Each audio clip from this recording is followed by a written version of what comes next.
Ladies and gentlemen, welcome to my channel. Alvin Alcantara, minasan de konnichiwa. Buhay Japan, ito. Punong-puno ng stress. Tinatamad ako magluto. Walang makain. Pero buti na lang meron konting stock dito. I think meron ditong frozen na kabocha, which is pumpkin. Buti na lang may natitira pang pumpkin. Ito, frozen na mixed vegetable. Buti meron ganito. Yan. At meron natitirang from last na gumawa ko ng stew or anong tawag dito. Sabihin natin parang sa atin sa Pinas. Parang sopas siguro. Buti na may natitira pang ganito. At buti na lang may konti pang natitirang gyunyu, which is milk. Siguro mga nandito pa. I-ready ko na lang tong dito. Yan. So, ito yung gagawin kong pagkain ngayon. Buhay Japan. So, ladies and gentlemen, kung matagal na kayo nakatira dito sa Japan, so makaka-relate kayo dito. Masyadong busy dito sa Japan. Minsan, kailangan maging tao dito. Maging para kang octopus. Kailangan hindi ka nag-a-accent ng oras. So, habang nakaprepare na yung natin, lulutuin, kailangan ko maglaba. So, para hindi mag-accent ng oras. Dahil nga dito tayo nakatira sa Japan, which is time is gold, hindi naman katulad sa... Hindi ko naman sinasabing lahat. Siyempre, mabilis ang dito eh. Paano ka ba sasabihin? Paano ka ba i-explain? Parang ang bilis ng fast pace dito. Kailangan always on the move. Hindi ka pwedeng papetiks-petiks. Okay. Kailangan ko muna palang maglaba.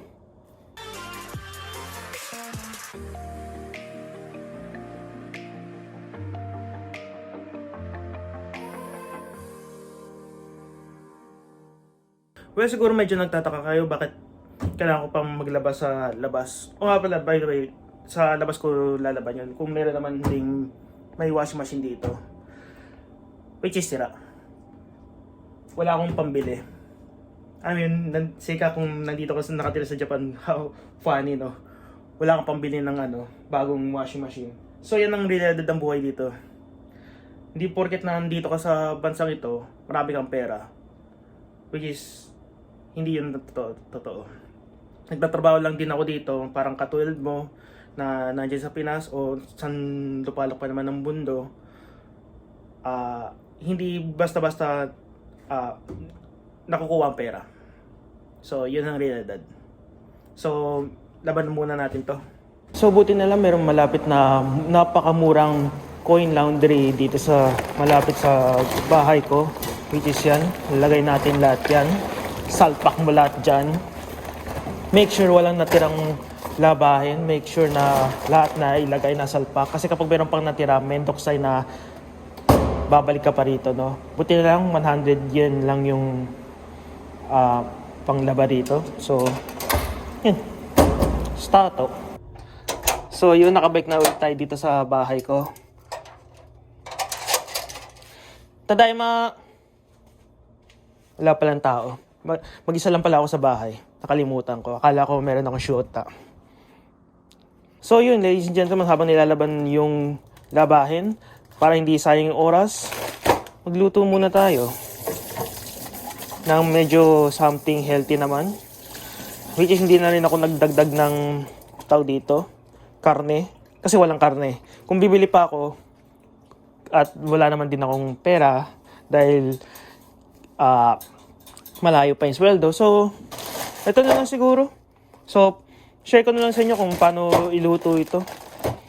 So, lang. Paano ba sa Tagalog nito? Tekito. Basta-basta na lang. So, paano ba? Kasi kailangan mag-gisa ka muna ng karne bago mo gawin ito eh. No? Kasi wala tayong karne. So, shortcut lahat. So, magpakulo na lang tayo ng tubig. Mga siguro ganyang kadami.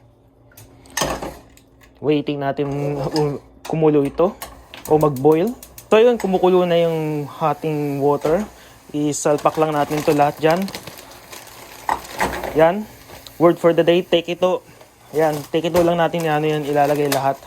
Hanggang sa lumambot. Kasi frozen ito eh. So, yan, lagay lang ng lagay. Tapos tatakpan natin siyempre para hindi sayang yung mainit na tubig. Shit, may nalaglag, sayang. Yan. Asinaan lang natin ng konti yung apoy. Yan. Habang hinihintay kong kumulo ulit sa pangalawang beses yung niluluto natin. So, story time muna tayo. Buhay Japan. So, ito yung channel na siguro gagawin ko sa channel na ito. Siguro papakita ko sa inyo kung ano yung buhay dito sa Japan. Na hindi ko mapapromise na masyadong entertaining. Hindi ko mapapromise na masyadong, alam mo yun, katulad ng mga ibang channel na wow, Japan! Wow, tourist spot! Wow, hindi ganito yung channel natin dito, ladies and gentlemen. Kung ano talaga yung realidad ng buhay dito.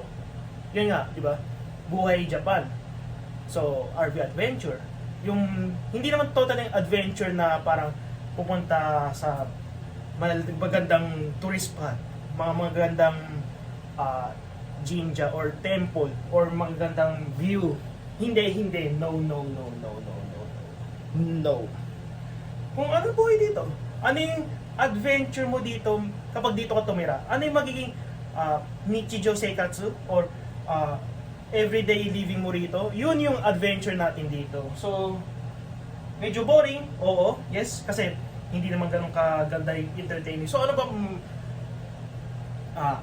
wait, kumukulo na pala. So, ihaluin ko muna to. Pero siguro, oo, sa maybe in future, kapag medyo lumaki-laki na tong channel na to, pwede tayo mag-adventures kung saan-saan lupalok dito sa Japan. Hindi naman whole Japan, so i-try natin i-reach muna yung buong Osaka.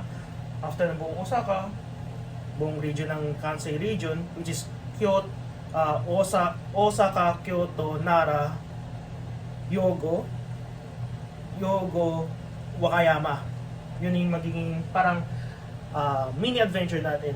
Isang realidad ng buhay dito sa pamumuhay dito sa Japan, which is more of the time nagtatrabaho ka lang. That's it.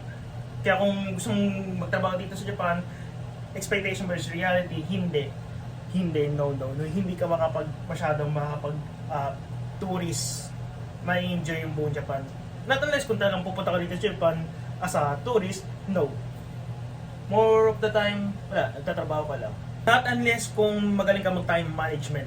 Kung kaya mong, habang nagtatrabaho ka, pagkatapos mo magtrabaho, kaya mo mag-tour. After mo mag-tour, konti lang yung pahinga mo. Siguro kung bata ka pa, siguro yun. Pwede mo magagawa yun habang meron ka pang energy, meron ka pang lakas. Pero kung sa mga katulad kong medyo hindi na ganun kabataan, mahirap. Mas gugustuhin ko na lang na magpahinga sa bahay. Trabaho, bahay, pahinga, repeat. Parang buhay din dyan sa Pinas or kung saan lupalakpan ng mundo. Kung taga Germany ka or nasa Taiwan ka or OFW ka sa somewhere America or Canada, Australia. Yan lang din. Sa social media, oo, mukha kaming tao dito, mayaman, mukha kaming may pera. Pero reality, hindi, no. Hindi. Nagtatrabaho lang din kami. So, ito muna yung parang mini vlog series ko dito sa channel na to. So, see you next time. Mata ne.